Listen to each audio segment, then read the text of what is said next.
उपेंद्र कुशवाहा पहले आप समझिए कि कहाँ हैं, किसके साथ हैं। जिसके साथ हैं, अगर उनको शौक है बिहार के जातीय जनगणना पर, तो जिसके साथ हैं उनको कहें भाई देश स्तर पर जातीय जनगणना करा लीजिए। अब तो जातीय जनगणना हो गया भाई, हमारी आबादी 85% है और तुम्हारा आबादी मात्र 10% है। और जब तुमने 10% वालों को 10% आरक्षण दे ही दिया है तो 85% वालों को 85% दे दो। और स्पष्ट लड़ाई है हमारा। अब देश की जनता जो है ना जाग चुका है, देश की जनता समझ लिया है दो ही धारा है। एक लाइन में खड़े हैं संविधान और आरक्षण को बचाने वाले और एक लाइन में खड़े हैं संविधान और आरक्षण को मिटाने वाले। देखिए, इस समय हमारे साथ मौजूद है रोहतास जिला के सासाराम में डेहरी के आरजेडी के विधायक फतेह बहादुर सिंह जी से हम बातचीत करेंगे। कुछ सवाल हो जो हमसे जानना चाहेंगे। सबसे पहले आपका बहुत बहुत स्वागत है सर। धन्यवाद। आप सासाराम में आए हैं, सासाराम में क्या प्रयोजन है? प्रयोजन है देश के सत्ता से मनुवादी और सामंतवादी को हटाना और समाजवादी को बैठाना। अच्छा, एक और सवाल आपसे जानना चाहेंगे कि अभी आप ही के पार्टी के अब तो पूर्व मंत्री हो चुके हैं सुधाकर सिंह जी। उनका एक स्टेटमेंट आया था पब्लिक डोमेन में, उन्होंने अपना एक स्टेटमेंट दिया था कि अगर कलेक्टर बात नहीं मानता है तो उसके मुंह पर थूक दो। आप भी आरजेडी से इसको किस प्रकार से देखते हैं?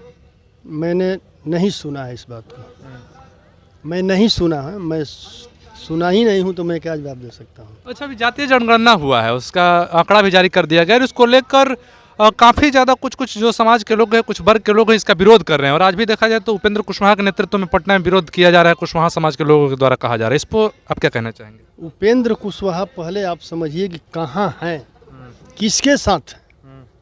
जिसके साथ हैं, अगर उनको शौक है बिहार के जातीय जनगणना पर, तो जिसके साथ हैं उनको कहें भाई देश स्तर पर जातीय जनगणना करा लीजिए और जो आंकड़ा निकलेगा हम लोग उसी को मान लेंगे। ये सब जो है ये लोग दलाली करने का काम कर रहा है और इन्हीं लोगों जैसे ऐसे ही लोगों के लिए काशीराम जी ने चमचा जुग लिखा है, जिसमें लिखा है हमारे ही लोग कुछ चमचे हो गए हैं जो वहाँ बैठकर हमारे लोगों का सौदा कर रहे हैं। और जिन लोगों को जवानी में चमचागिरी करने का लत लग जाता है वो ताह जीवन दलाली करने का काम करते हैं। आप ये समझिए हमारी लड़ाई यहाँ नहीं है, हमारी लड़ाई अमर शहीद जगदेव प्रसाद का विचारधारा का लड़ाई है, 90 और 10 का लड़ाई है।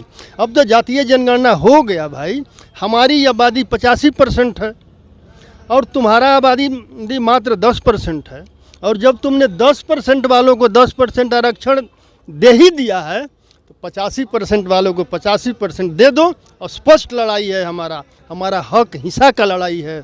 100 में 90 हम हैं, 90% धन धरती राजपाट न्यायपालिका विधायिका सब में, मतलब कि हमें हिस्सेदारी चाहिए। ये लड़ाई है। जातीय जनगणना कराने का मुख्य मकसद है कि जो पिछड़े, अति पिछड़े, दलित, माइनॉरिटी के लोग जो पिछड़े हुए हैं उनको मुख्य धारा में ला करके जोड़ने का है। और ये लोग जो कर रहे हैं, ये लोग वहाँ बैठकर दलाली कर रहे हैं, चमचागिरी कर रहे हैं और कहते हैं कि हम मुख्यमंत्री बनेंगे। कैसे बनोगे भाई तू मुख्यमंत्री? सबको पता है कि अगर 24 में वो आ गया तो चुनाव ही नहीं होगा। कैसे चुनाव नहीं होगा? आप सांसद भवन का जो उद्घाटन हुआ उसको नहीं देखे हैं और मनुवादी ढंग से उसका उद्घाटन हुआ और सम्राट अशोक के विरासत को, अशोक स्तंभ को छोटा कर दिया और राजतंत्र का मनु महाराज का पुष्यमित्र सूंग का सिंगौल लगा दिया। बाकी बचा ही क्या है?